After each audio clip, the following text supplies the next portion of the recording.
Engage Vernon. I'm your new wingman. We will win. Because we have. Welcome to CommLink. Hello and welcome back to another episode of the CommLink Podcast. I am Stubb, and as always, I'm joined by the one, the only, Silvius. How's it going, buddy? Pretty good, man. Like the beanie today. Good choice. Yeah, we're both rocking beanies today. Yours is on brand. So. Yeah, Star Citizen there. Yeah. Well, here we are to talk about Star Citizen. There's so much to go over this week. Yeah, we got an exciting episode for you folks today. Whole lot going on. Yeah, there's not too much going on this week in Star Citizen. I went ahead, I pulled up the This Week in Star Citizen post just to kind of go over all the stuff that they gave us on this leap week. Do you call it a leap week? The week of the leap day? Yeah, that's a term we could use. Yeah. Monday was just the This Week in Star Citizen. Tuesday, we got a lore post. And they also turned Jumptown back on. Wednesday, more Jumptown. Thursday, we got that Inside Star Citizen on the Idris, which we did a CommLink Reacts to. That's up on the channel. If you haven't checked it out already, it's there for you. They also had a Jump Point. It was the February 2024 issue for subscribers. More Jumptown. Friday was an RSI weekly newsletter, supposedly. I didn't see it in my inbox, but I don't know. I just work here. More Jumptown. And then Saturday, more Jumptown and Bar Citizen Manchester, which I saw some photos of floating around on Twitter. Looked like Board Gamer showed up, which was pretty cool. But yeah, looked like fun. Yeah. I do want to go to a Bar Citizen at some point. But as far as this weekend, Star Citizen, not a whole lot.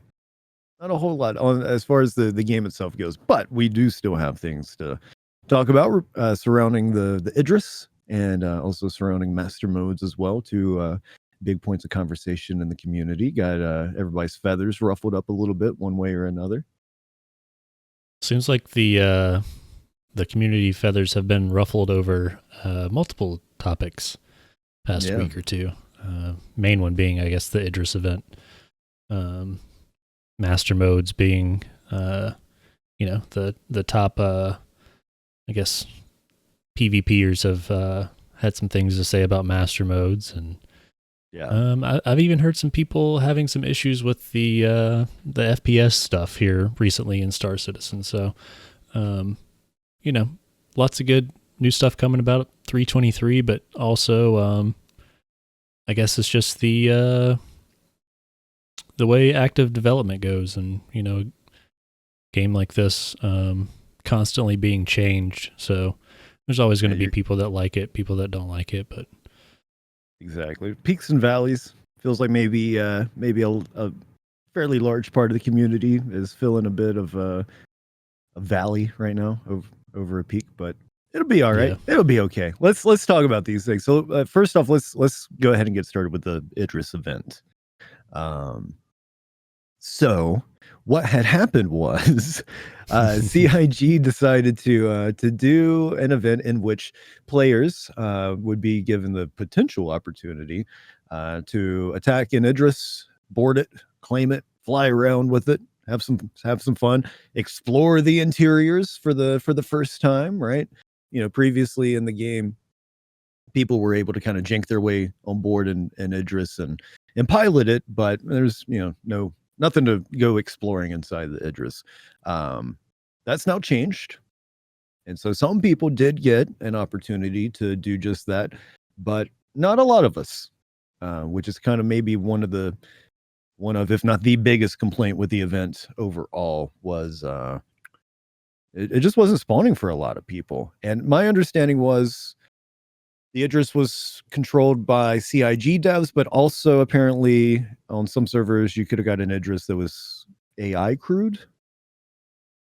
Right? Yeah, I think that was the case. I didn't see anybody taking over a AI crewed Idris though. Okay. The only bit I saw of people doing the event was Salty Mike. I caught a little bit of his interaction with it. It looks like they took it and then they had to defend it from other people. So when it was working, it looked fun. But if you were one of the, 24 people that actually got to do it, I'm sure it was fun. But Right. yeah, just it seemed like a big swing and a miss from CIG, and you think they would have learned some stuff from the F8C event, but yeah, it feels like a big marketing ploy, and I'm fine with CIG, marketing stuff. They have to make money somehow. They have to pay the bills, keep the lights on, keep making the game we want to play. But it just, the way they did it just wasn't great. And my biggest thing with the event was giving the Idris away for people who could hold it for long enough. I think that was a bad choice on their part, especially since so few people got to do it. And then when you did get it, you just, fly away and cheese it. And it just left a bad taste in most of the community's mouth. And there's definitely better ways they could have done it, in my opinion.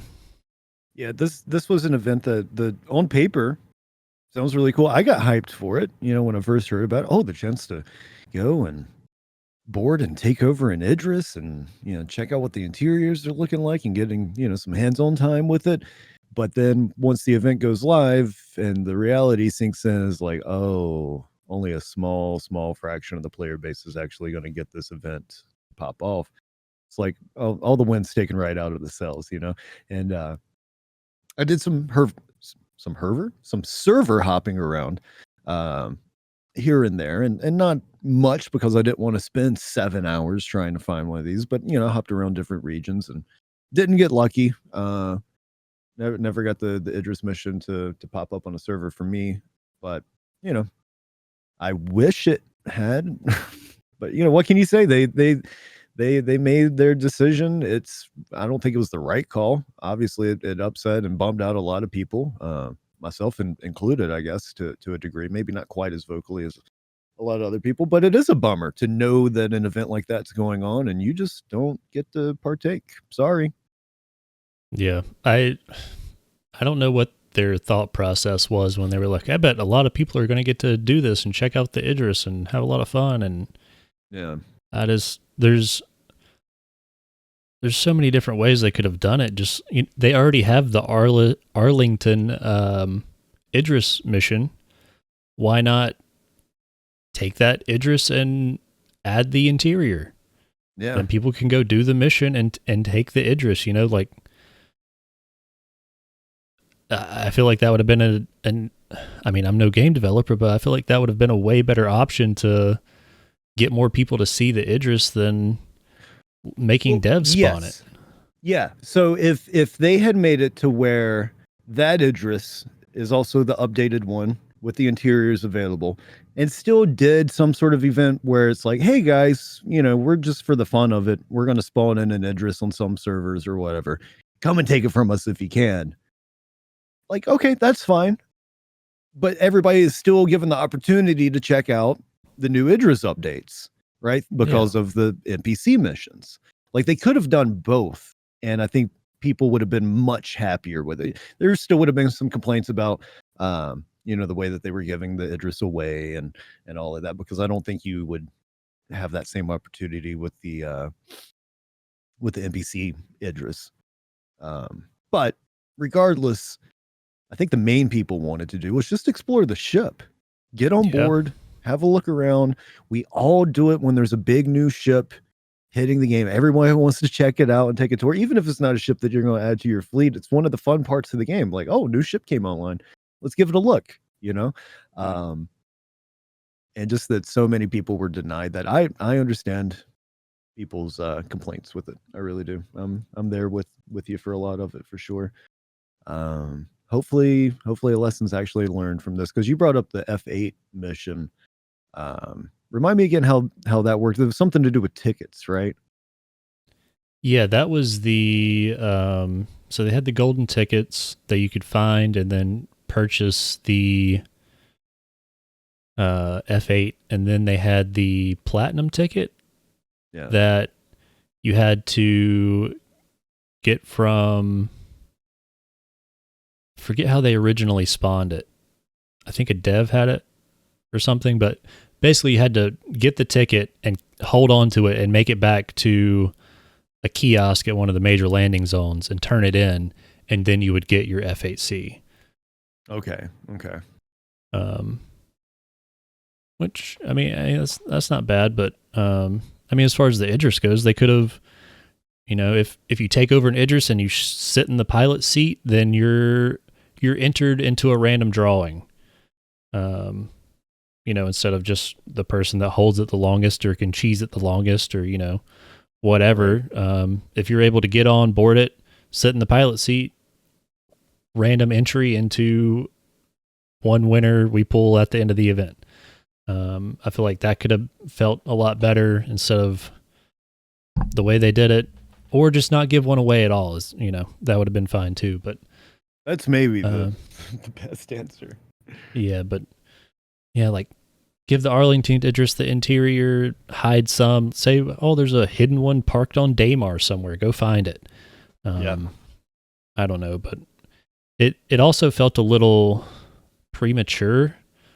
Like one of our viewers on the reaction video pointed out that at CitizenCon they reiterated that Idris isn't coming until Squadron 42 is out. Which, you know, they said that about the F8C, and we got that early. So I feel like if it's ready and Squadron 42 isn't ready, they could still maybe put it in the PU. But as of right now, their plans are to hold it back until Squadron. So, like, it's just weird that they were like, hey, guys, check out the Idris in the interior room. We're selling it. We're doing this mission. And then after this week's over, it's gone again. You know, it's not like the Arlington mission was updated. It's not like we have one players can use. It's just it seems like a weird time to do it. But hey, they did sell out of the pledges that they put back up on the store. So there's that. It was successful in that way. That's why it just feels like a really shitty marketing ploy. And like I said at the beginning, like I know CIG has to make their money and keep the lights on, but just the way they did it did not feel good. I'm still not convinced that they actually wait until Squadron comes out to put the Idris in PU, like, in full. I just don't think so, because I think that at the earliest we're getting Squadron 42 next year. At the earliest, right? Right.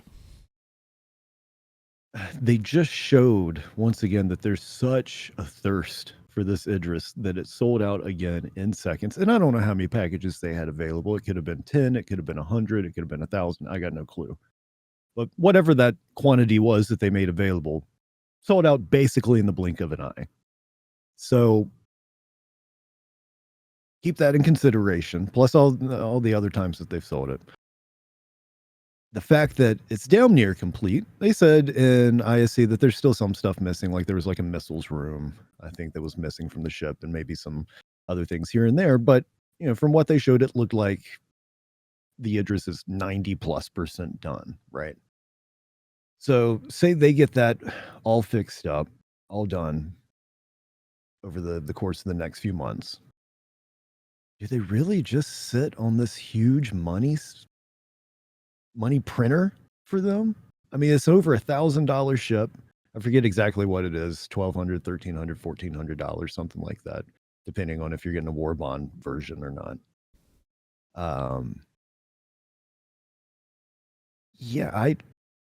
I think that once it's done and it's in, especially if, okay, let me put it like this. We should be getting server meshing before Squadron 42, right? We should be getting the resource network online in PU before Squadron 42. Once that stuff's up and running and you have a complete Idris on your hands and you know it is just going to be a fucking money printer for you, why would you not go ahead and put it out? Right. Because you said you weren't going to?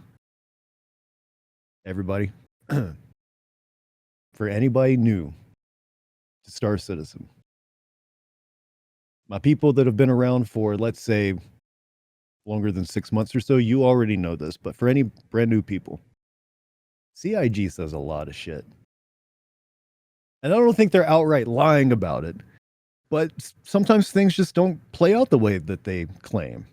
Yeah. It seems like that. I mean, they said they still have the missile room, the captain's room they're working on. Yeah. They still have to set up the Idris for resource management, which is a huge ship for that sort of undertaking. But yeah, it seems like they still got some work to do on it. It doesn't seem like it's going to be done anytime in the next like month or two. So, maybe towards the end of the year. Yeah. And towards the end of the year, we'll probably have a release date for Squadron, I would imagine, or at least a targeted quarter. So their thinking might be, by the time we get all the resource management and stuff worked out, server meshing in, Squadron's out, it might line up about the same time that the Idris is done, that Squadron comes out. But like you said, like if Squadron's going to take a little bit longer, I could see them definitely putting the Idris in if it's done early. Yeah, I mean, like you said. What if they end up telling us at CitizenCon this year they're targeting, let's just say for the sake of conversation, Q3 2025 for a release date. And then as we get closer to Q3 2025, it happens. Game gets pushed back a year. But at that point, Idris is done, resource networks online, server meshing's up and running, replication layer, all that good stuff's going just fine in the PU. If you're Chris, do you still go, no, we're going to hold off on the ship for another year? I don't think so. Maybe they do, but that's not what I would put my bets on. Yeah. People want the ship. They want it. Yeah. And there's not like really solid gameplay loops in it right now. Like outside of like, if you're trying to do like a major fleet battle or something like that, or if you're bringing it to the fight to partake in Xeno threat, that sort of thing, I can see the interest. But as far as, just as a daily driver, there's not really much of a reason for an Idris. But we still want it. I can imagine everybody that's got it in the pledge store is like, whoa, I'd like to have it, but save it for Squadron 42. Like if I spent that kind of money on a ship, like I want it as soon as I can. I want the merchantman as soon as I can have it. Yeah. Like that temptation's there, I think, on both sides. The players want it and CIG likes to make money. Yeah. There's, like you said, there's not if it came out next week, there's not a whole lot to do in the game with it. Especially for the amount of crew it's supposed to have on it, like 15, 20 people. There's no mission you can do or no gameplay loop you can do with the Idris right now that would, one, be able to pay for the maintenance and upkeep of it, but also pay your crew. So that they really got to start thinking about in-game content for these capital ships and how you're going to pay your crew and what you're going to do with them. Especially since they're working on some other big ships like the Polaris and stuff. Like, what are you going to do with that ship when it comes out? Besides, like, maybe Xeno threat when it's running, or go hold down Jumptown or whatever. But, right. It's just, they got to add stuff for it to do. They got to finish it. So I don't think we're going to see it maybe by the end of the year if they decide to push it out. But, the event just seemed like really premature and odd time for it. And how many Idrises do you think the community owns? Oh God, that's been sold. We don't know. We don't have a number on that. It could be hundreds. It could be thousands. It could be probably not tens of thousands. But, it could be several thousand Idrises or maybe less. I don't know. But ballpark, I would guess somewhere between maybe 5 to 10,000. That's a lot. That's a lot of Idrises for this small community. If you're having to crew it with 15 to 20 people, like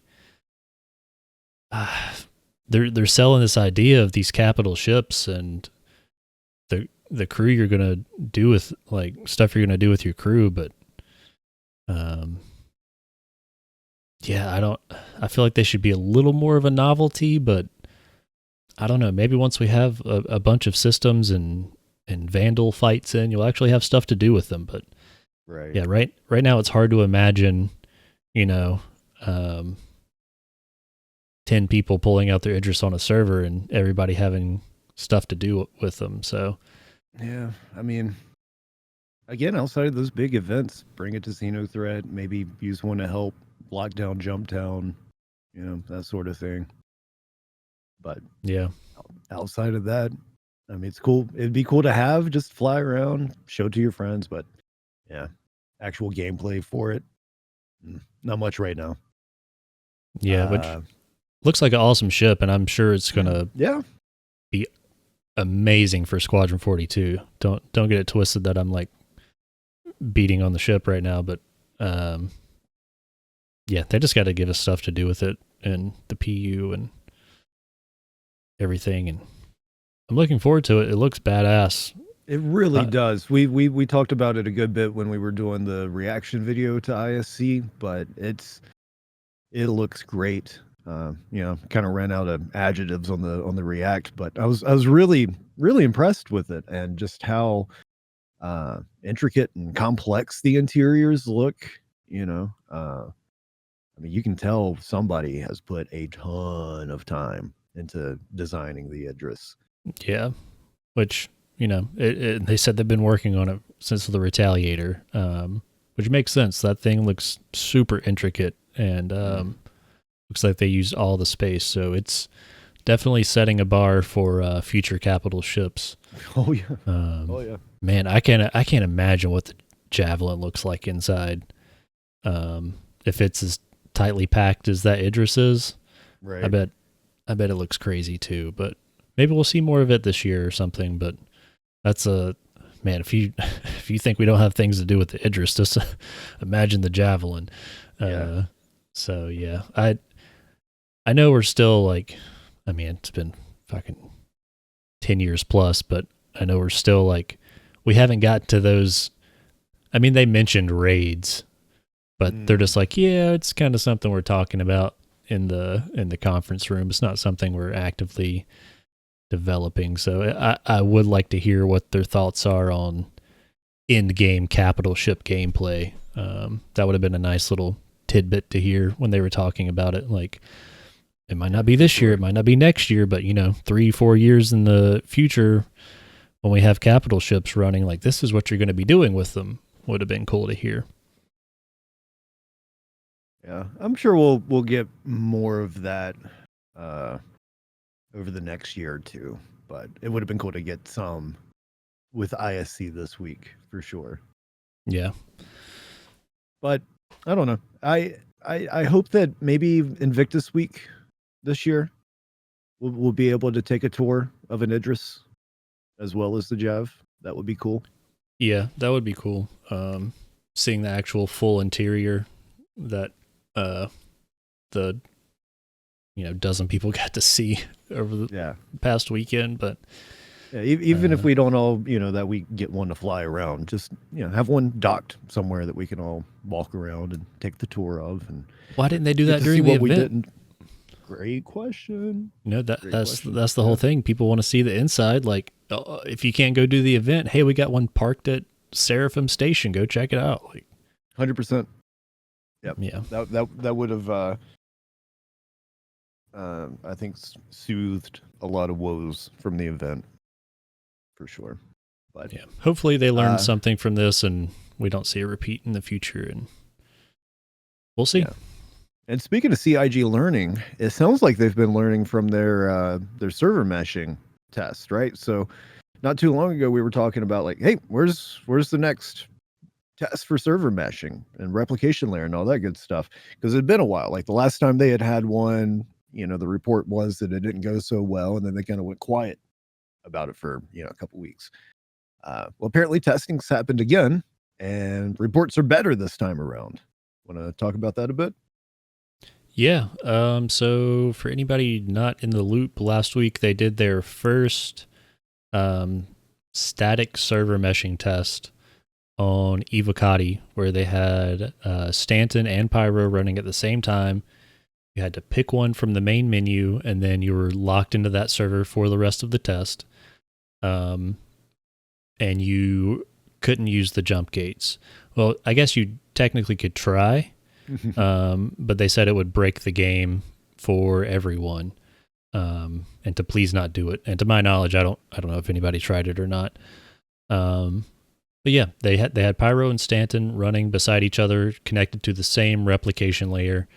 And from what I've heard, during crashes and stuff, it was a fairly short, like minute, 2 minutes, maybe even less recovery time.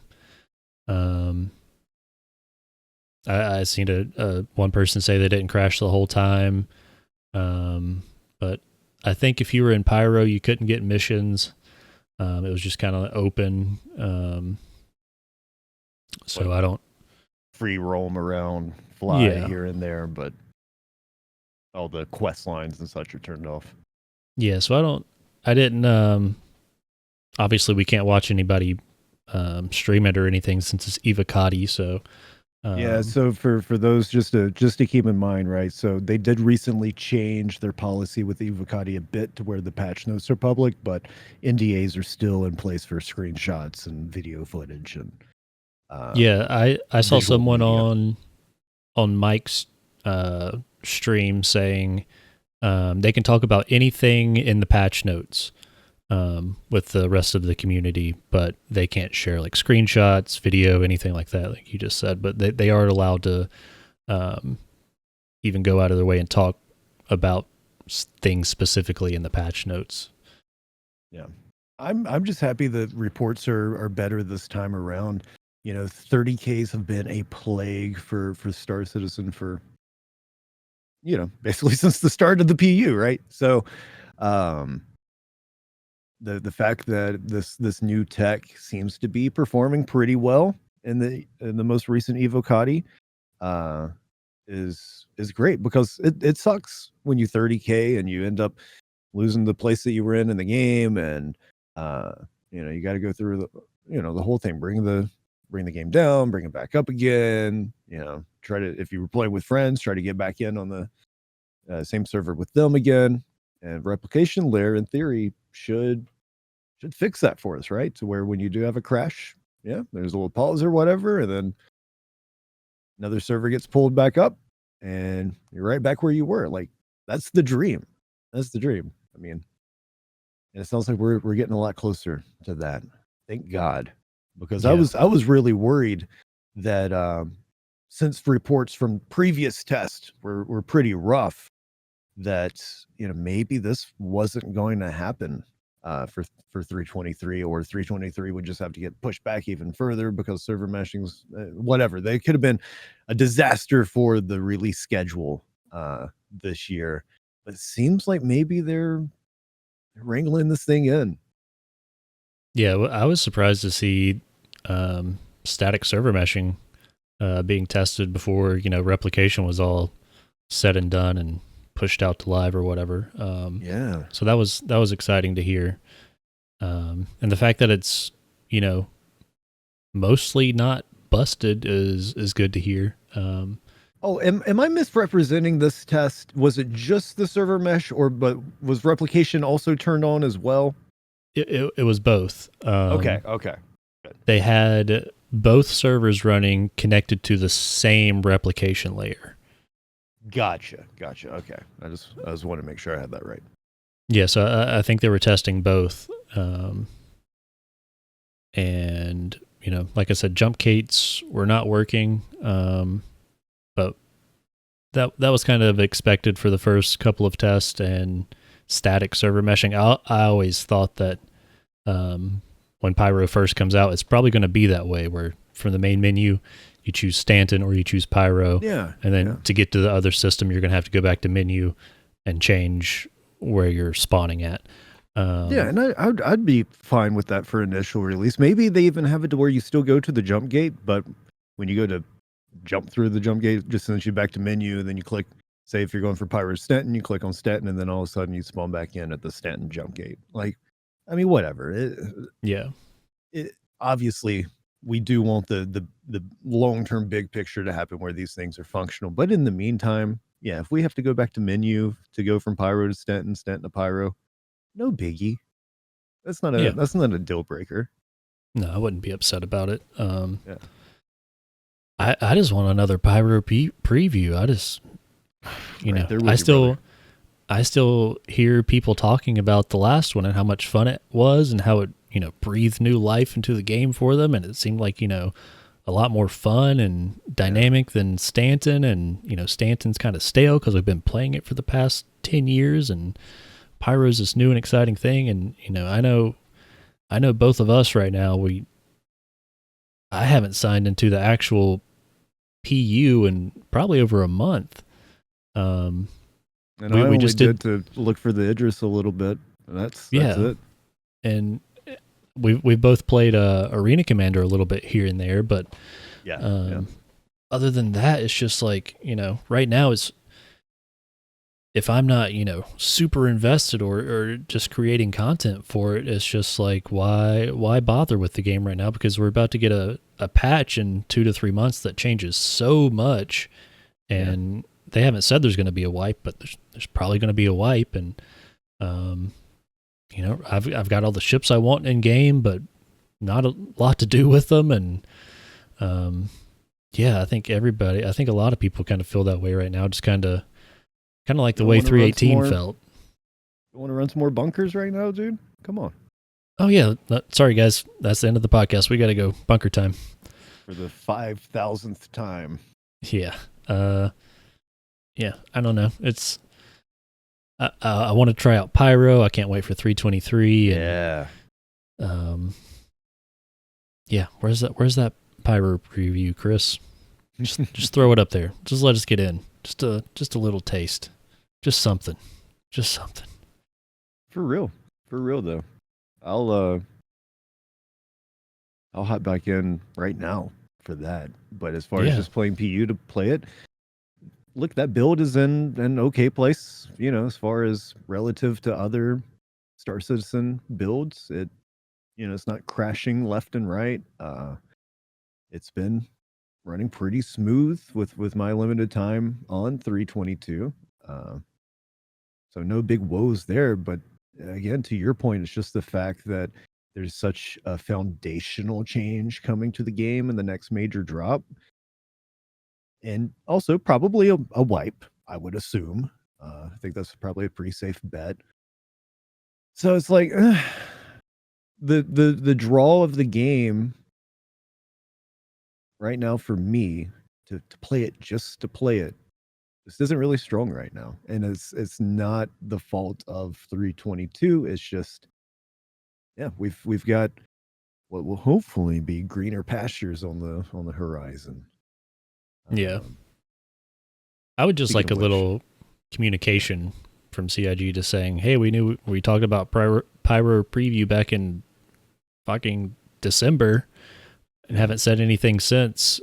Just hold on a little longer. We're doing this or we're doing that, and this is our, why we haven't done it, or we might be doing it at this time, or man, just it was like so like in your face, like Pyro, CitizenCon, all this new stuff, and then it's just like it's been 3 months, and where is it? So I think we're just at a point, right, where we either want to play the game someplace new, like Pyro,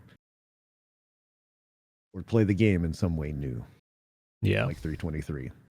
So speaking of that, outside of the Idris mission controversy, the other big point of chatter in the community of late, and it feels kind of sudden to me, is Master Modes. Now, Master Modes has been in testing on Arena Commander for months at this point. It's been available as an experimental mode.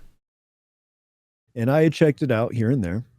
I had a decent enough time playing it. Like, it didn't feel not fun to me.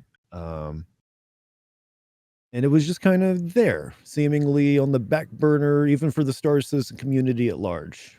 Some people, of course, are in Arena Commander pretty much every day, but that's a pretty small percentage of the overall player base. But within the past week or two, talk about master modes has really started to increase.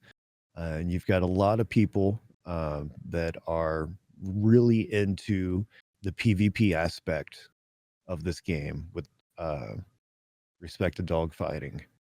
And it seems like the general consensus is that master modes is largely a bad move to make away from the current flight model in the game. Not that the current flight model in the game is perfect. I don't think anybody is out there saying that.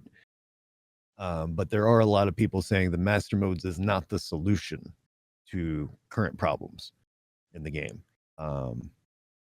And a lot of that talk is basically saying that for the high-end PvPer, for that high-level, high-skill PvPer, the skill ceiling of master modes is way lower than the current build in the game.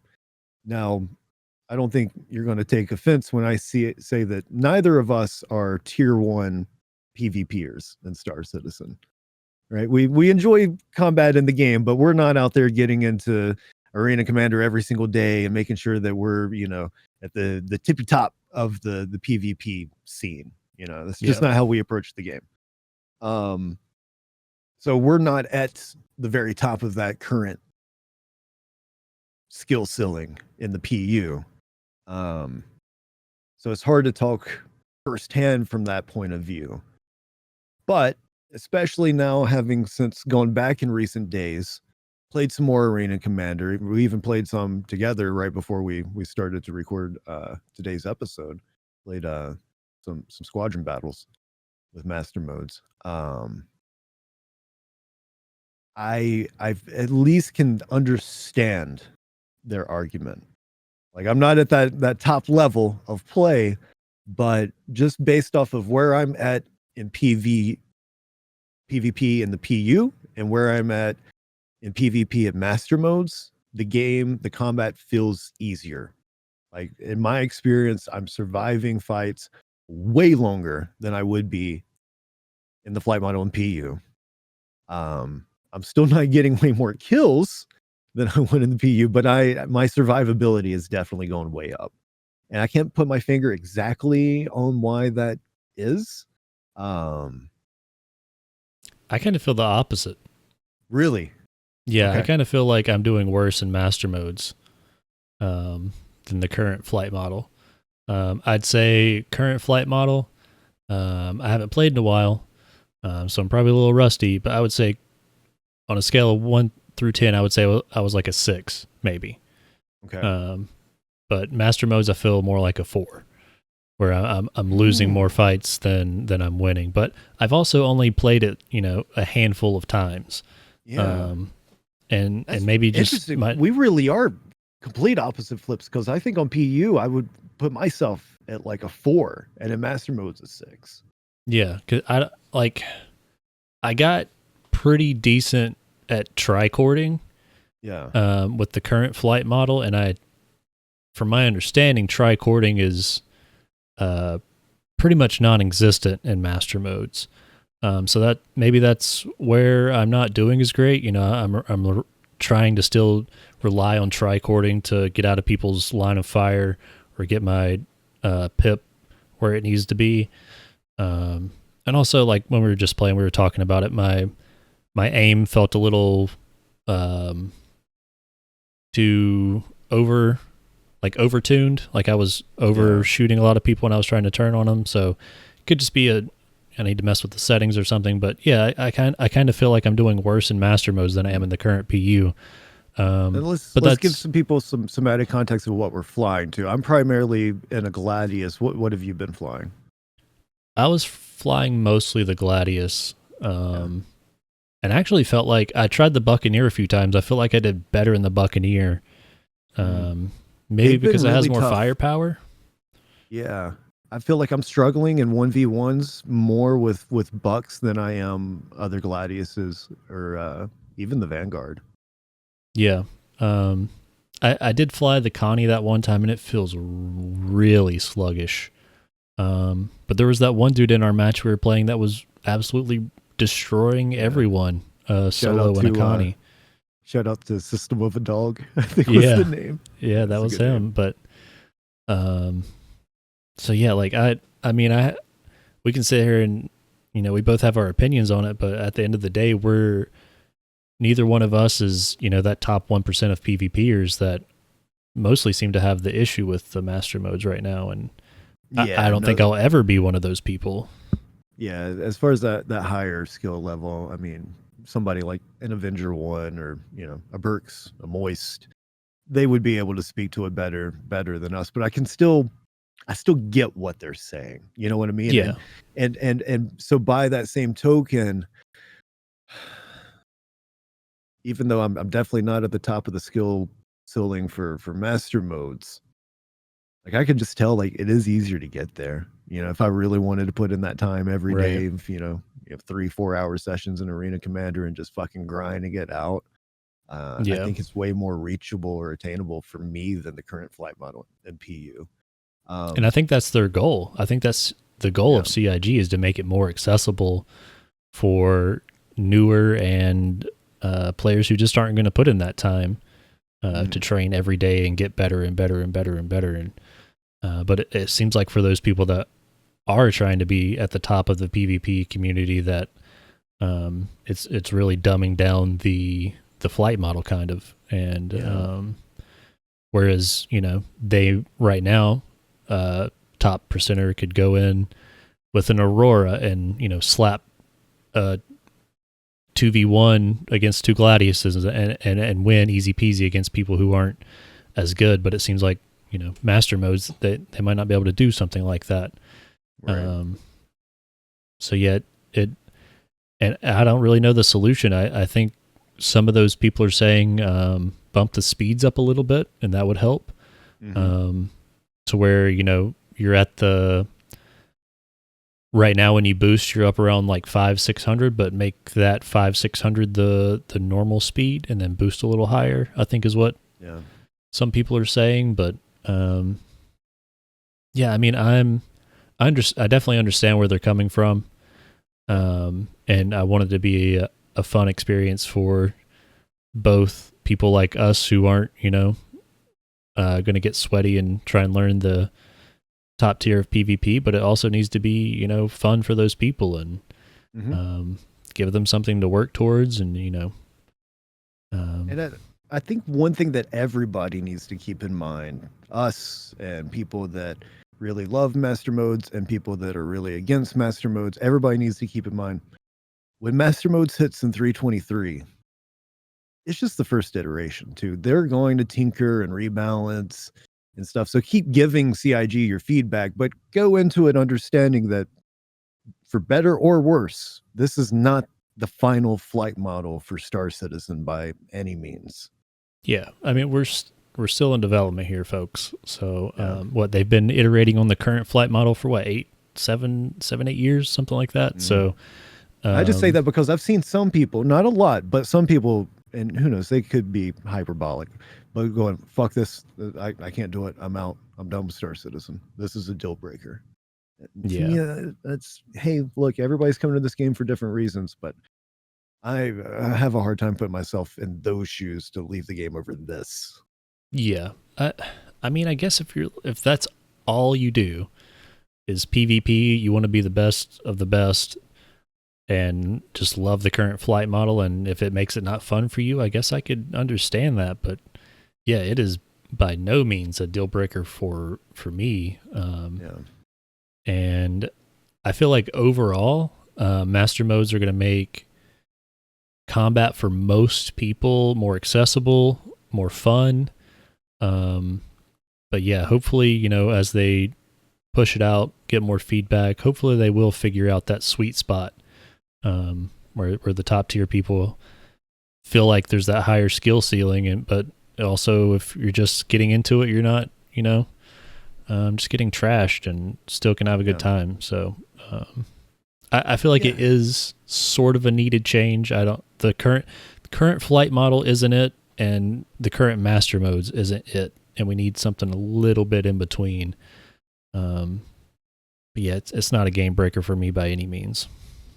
Yeah, no, me neither. And ultimately, at the end of the day, the sessions that we played earlier, and that I've played by myself, like they've been fun.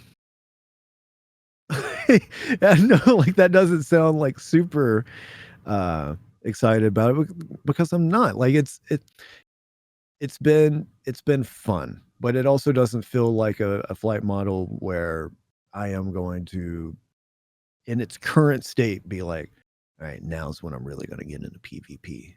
Like I don't think this is it. Yeah. I mean, even if the But flight it's model been was, enjoyable. yeah, even if it was perfect, I don't think I would be like, all right, now's the time to train and become the 1%. I'm never going to be Right. that person.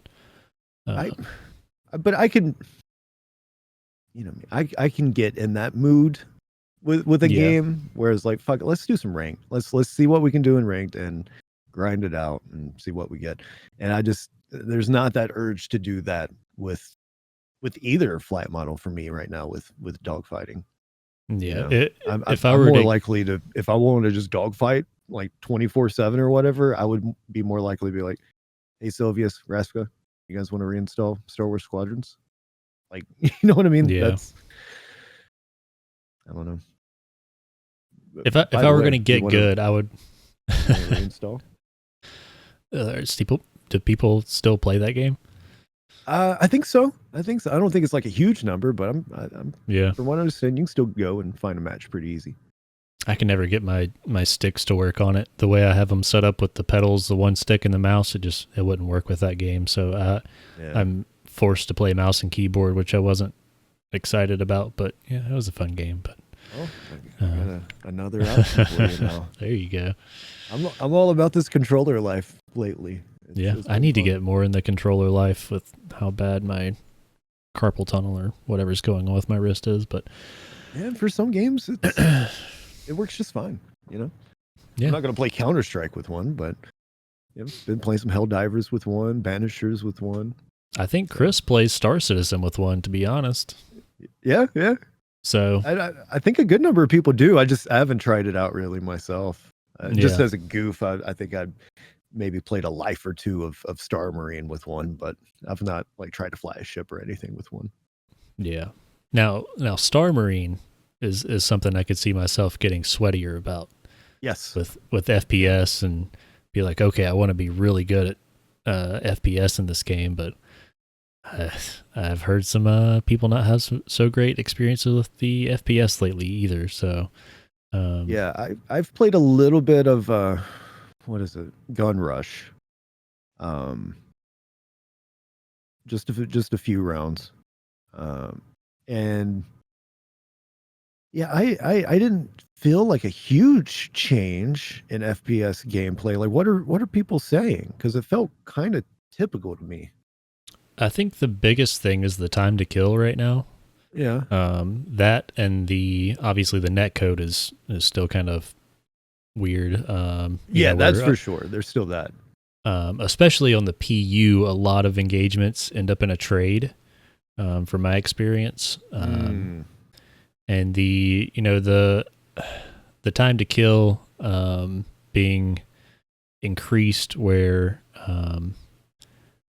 I don't know, just the time to kill combined with the current movement, where you can just like sprint and jump around a corner, and jump up and down and spin and shit like that, and heavy armor. And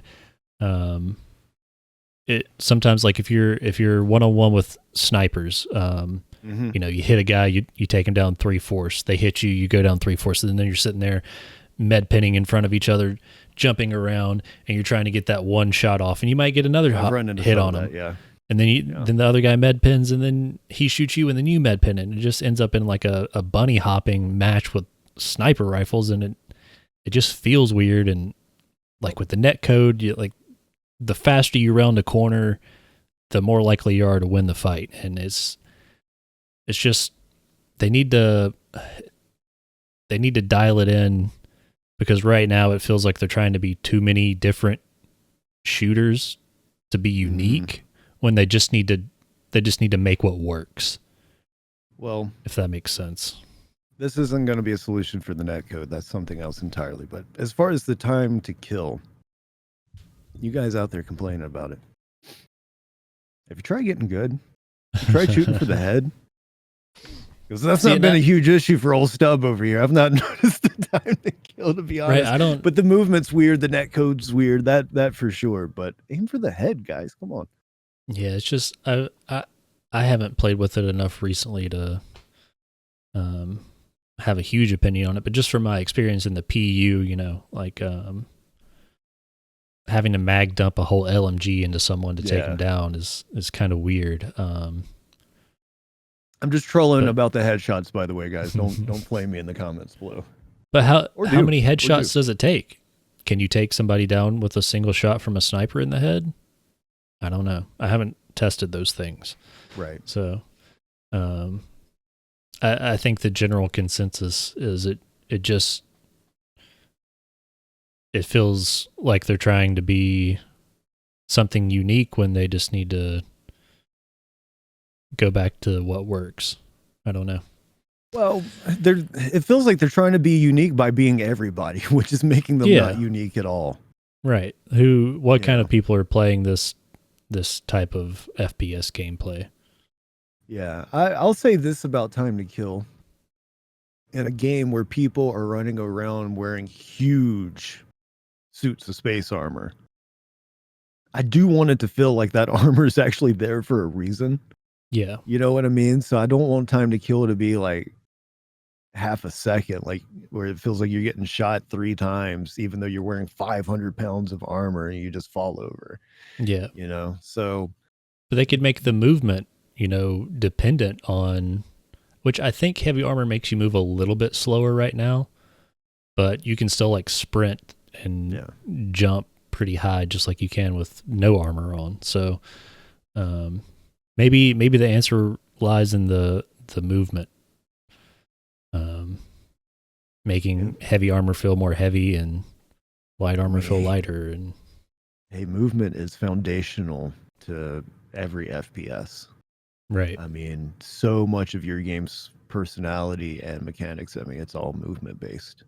So, you know, anytime I'm watching a high level FPS player, like, their aim is always really impressive, but I also really like to watch and pay attention to their movement on the map, because that's so much of what's getting them to where they are with their skill level. And you know, for you to be a game where people want to do that, where they want to get to that super high level with you, the movement's got to feel solid and well balanced, and it doesn't really right now. Yeah. And I mean, we know they're making changes in 3.23, and then they're probably going to do some more changes after that with like recoil and the way some of the guns feel and stuff. But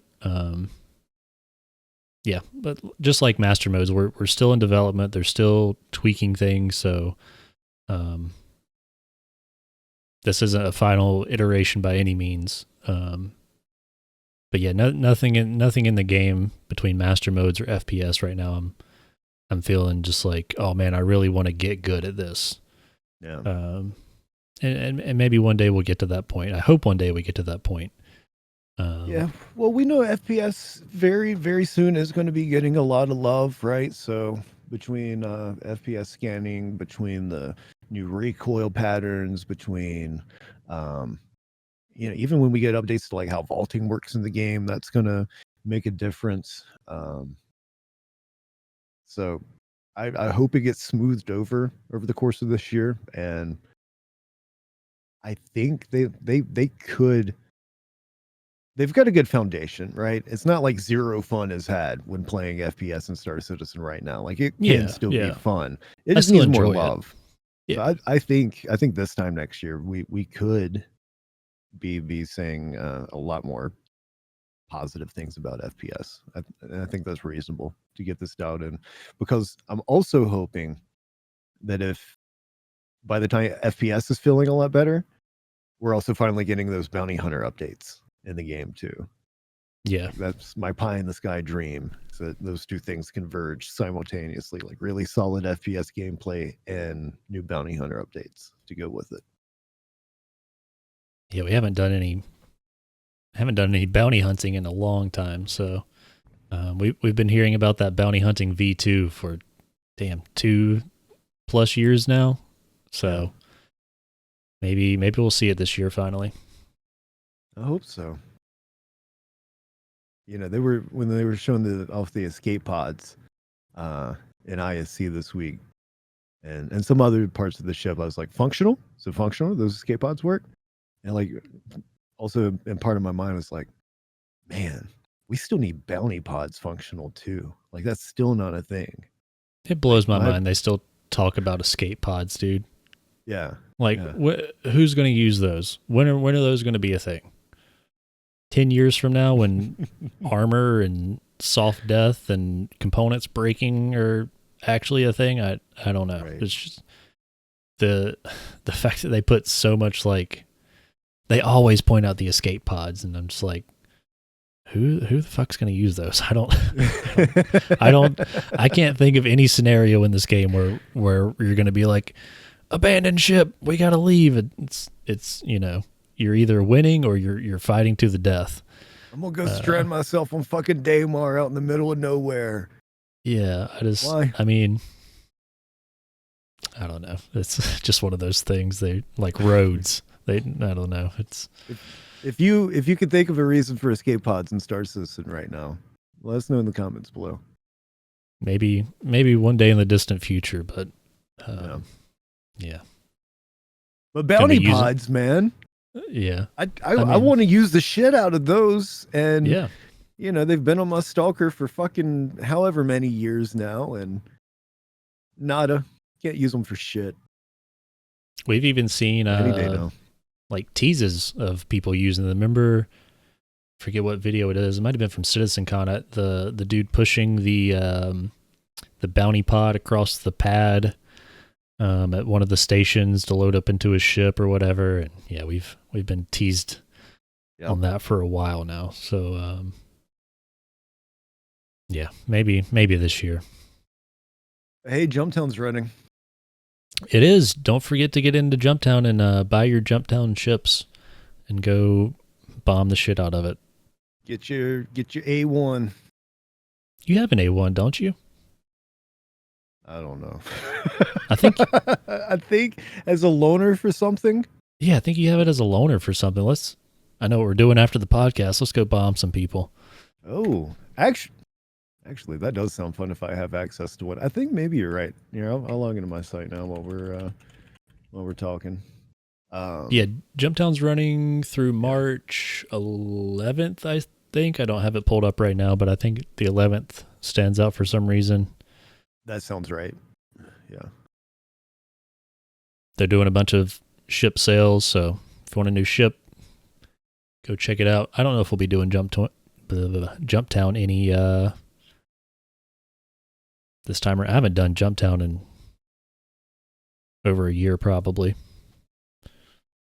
That last time we did it, has it been that long? It's whenever you took down Red Lear. Yeah, that time I took down Red Lear. Yep, the FPS legend Stubb took down Red Lear and all his buddies. Don't want to start beef with Red Lear. Yeah, I do. Just kidding. Catch Not those really. Hands in Arena Commander Red Lear. Man, where do I see my hanger? Like, where it's just like, hey, here's the ships that you can play with in game right now. See hanger log, ship upgrades. I think it's mixed in with all of your other like subscriber shit and Luminalia shit and. Okay. Yeah, I don't know. I've got Rambler, Dragonfly Black, Legionnaire, Pirate Gladius, Cuddy Red, Merchantman. I don't know where you see the loaners though. But anyway, I think there's a A1 in there somewhere as a loaner. You have to look up the ship loaner matrix to see what you get for the ships you have. But I think I remember you having an A1 for some reason. Yeah, we could bomb Jumptown. I guess that's the only thing to do there now. Yeah, I mean, I'm game for that. Sounds like fun. I'm looking forward to doing events again. And I think Yeah. on the other side of 323, once we get that, the urge to play will be pretty damn strong at that point. Yeah, I mean, I'm having fun playing other games, Helldivers, and you've been playing Banishers here lately, and Yeah. it's good to take breaks from a game like Star Citizen every now and again, especially so many changes going on, and servers degrading. For some reason, I feel like servers degrade closer to when we get a new patch for some reason, but yeah, I think once 323 goes live, and especially if Pyro makes it out this year, I will be in the PU significantly more And honestly, than I am right now. Even when 323 hits PTU, we'll probably Yeah. be hitting that up quite a bit. Oh yeah, We'll I'm be itching there to as well. try some of that out. So hopefully soon. Yeah, because I'm still looking forward to other things coming along with 323 outside of the PU stuff, like checking out, what are those engineering modes going to be on Arena Commander? Yep. So there's stuff to look forward to, for sure. And I'm hoping that, probably not PTU this month, but maybe next month. Yeah, Maybe April. Yeah, I'm thinking maybe PTU by the end of March. Okay, so Maybe, maybe by the end of maybe. this month. Yeah, maybe not like an open PTU, but I think we'll see at least like wave 1 or 2. I hope so anyway, by the end of March. Because I feel like it's going to have to cook for a minute. Yeah, it will. So, end of March PTU, test it all through April, and then maybe live the next month. Because we have Invictus coming up in June, July, one of those months. So I'm sure they're going to want to get it out before then. Yeah. So they'll probably want to get it out before then, and then they'll probably have the 0.1 patch for Invictus, I would imagine. Do you imagine? You imagine 323 goes live during Invictus and there's a free fly going on? There's going to be play. There's going to be a free fly like right after, so everybody gets to play, and therefore nobody is going to be able to play for the first week. That'd be a nightmare. Don't do the release schedule like that, please, CIG. I think they need to change that out loud, but you never know. Their little their free fly. They should do free flies the week before events. Yeah. And then if you had fun during the free fly and want to do the event, buy a starter package and you can do the event and see all the other stuff, and the servers won't be on fire while you're trying to do fun stuff for the community, and people will get to enjoy it actually. So yeah, I think 100%. They could change their free fly schedules a little bit, and it would work out for the community at large better, I believe. But CIG gonna CIG. Yes, they will. We love them anyway. God bless them. The dream lives on. The dream lives on. I think, I think within the next month or two, we'll start to be playing a lot more Star Citizen. But until then, it's probably just going to be the occasional Arena Commander session here and there, and that's about it. Yep. So if you made it this far in the podcast, thank you, and let us know in the comments what you think about master modes, FPS, how you're feeling about the FPS stuff, and Idris event. Did you get to do it? I haven't talked to anybody who got to do it, so let us know in the comments. I've enjoyed hearing from people on some of our previous episodes, so we like the discussion and want to know your guys' thoughts. And if we get some good topics to talk about, we'll respond to them in the next episode and stuff. So absolutely. And if you've been active on PU, like, what's been pulling you into 322 lately? What have you been up to? Because I'm curious. I want to know. I want to get excited about playing PU again, and I would like to do that before 323. I just don't think it's going to happen. But I'm at least going to get one last rodeo in before all the big changes. Yeah. Well, hey, I want to do a little shout out to for science on Twitter. They're another Star Citizen content creator, and they put out a tweet the other day trying to garner interest for some sort of community event that would be used as also like a charity stream. I think for some sort of dog shelter, if I'm remembering right. But you know, I bring that up to say I would like to do a community event or to participate in something before 323 as well, just to go ahead and start to get that ball rolling, whether it's you know on foot FPS combat or a dogfighting event or something where it's just players getting together and having a good time. Yeah, I would like to do that too. But I think I've run my mouth all I have to say today. So what about you? Yeah, I think that's about it. That's about it for this edition of the CommLink Podcast. Don't forget that the CommLink Podcast releases a new episode weekly featuring discussions about Star Citizen and Squadron 42. The CommLink Podcast can be found on both YouTube and Spotify.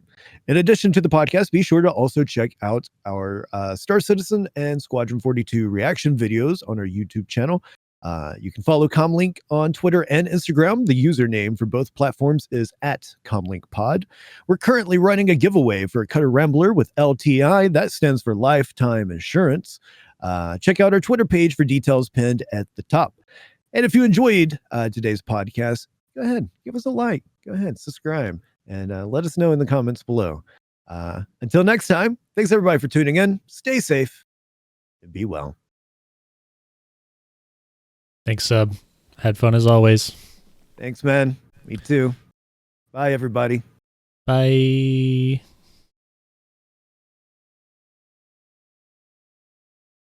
What are you doing? Farming for a thumbnail.